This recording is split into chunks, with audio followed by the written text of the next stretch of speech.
7h, 9h. Europe 1 matin.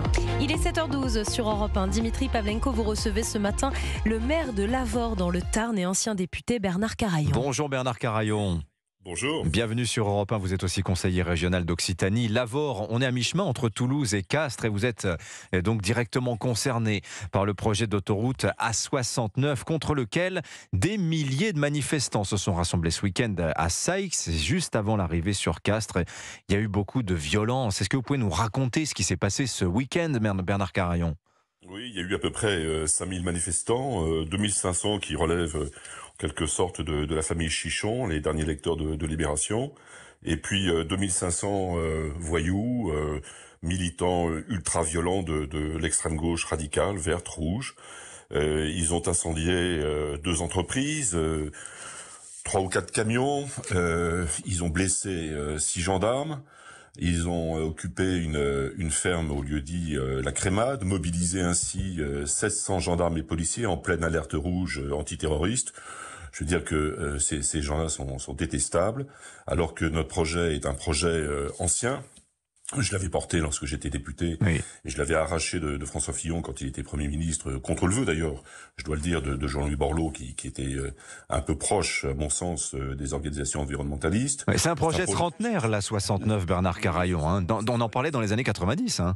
Oui, mais c'est un projet consensuel maintenant, si vous voulez. Même la présidente socialiste de la région est favorable. Le président du conseil départemental, qui est également socialiste, les maires de droite, du centre, de gauche et même d'ailleurs, c'est un projet de progrès.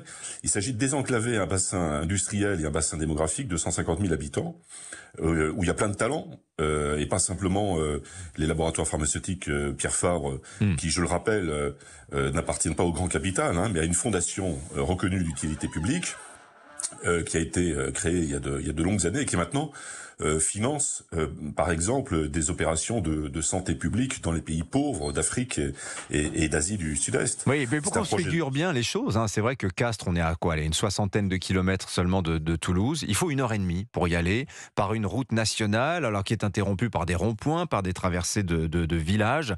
Les opposants au projet disent, plutôt que l'autoroute, on aurait pu moderniser cette nationale. Pourquoi faut-il une autoroute plutôt, Bernard Carayon ? C'est le projet que vous défendez.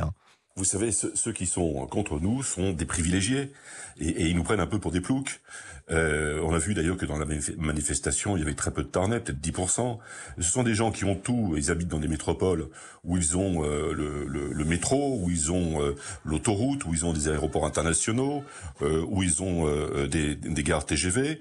Nous, on n'a rien de tout ça. On a un petit aéroport à Castres-Mazamet. Vous dites que ce sont des métropolitains, des habitants des grandes villes bien desservies qui sont venus faire le coup de force ce week-end du côté de Castres, Bernard Carayon, c'est ça que vous dites ? Oui, ce sont des privilégiés. C'est des privilégiés qui nous prennent pour des ploucs, avec en plus la greffe d'extrême gauche, dont la culture et l'histoire est violente. On a tendance à l'oublier, mais la violence est dans la culture de l'extrême gauche. Mais comment vous expliquez parce que, alors, disons, sur ce projet d'A69, tout a été dit, tous les recours ont été purgés, le projet a été approuvé, réapprouvé, le chantier ordonné par la justice cet été. Comment vous expliquez, Bernard Carayon, cette révolte finalement très tardive ? Est-ce qu'il y a des éléments qui donneraient penser à ces militants qu'ils pourraient l'emporter, qu'ils pourraient casser la volonté de l'État ?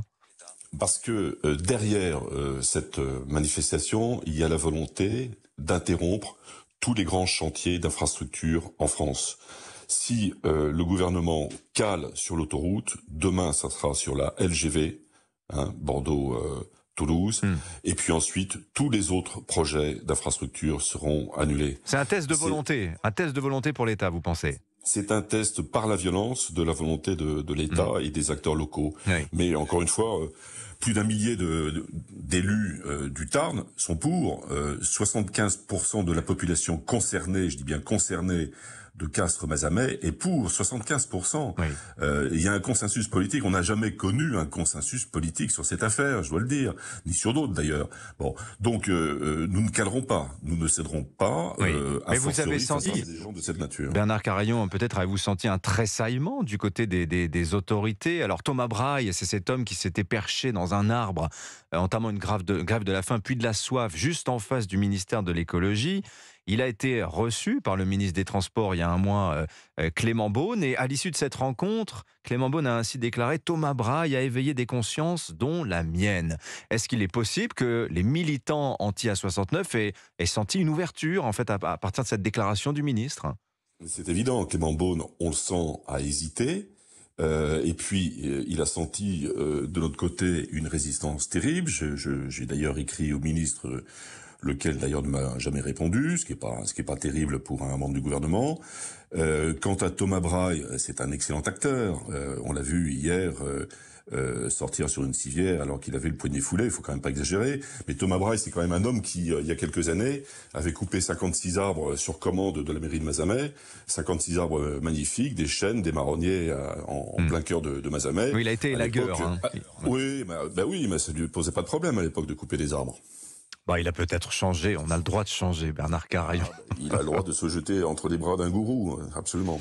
Merci en tout cas de votre disponibilité, Bernard Carayon. Votre coup de gueule ce matin, effectivement, le chantier de l'A69 qui se poursuivra, disait justement Clément Beaune hier matin, en réponse à la mobilisation des militants contre cette A69 qui ont été donc démantelés. Le projet de ZAD a été démantelé par les forces de l'ordre. Merci à vous, Bernard Carayon. Bonne journée. Force reste à la loi. Merci.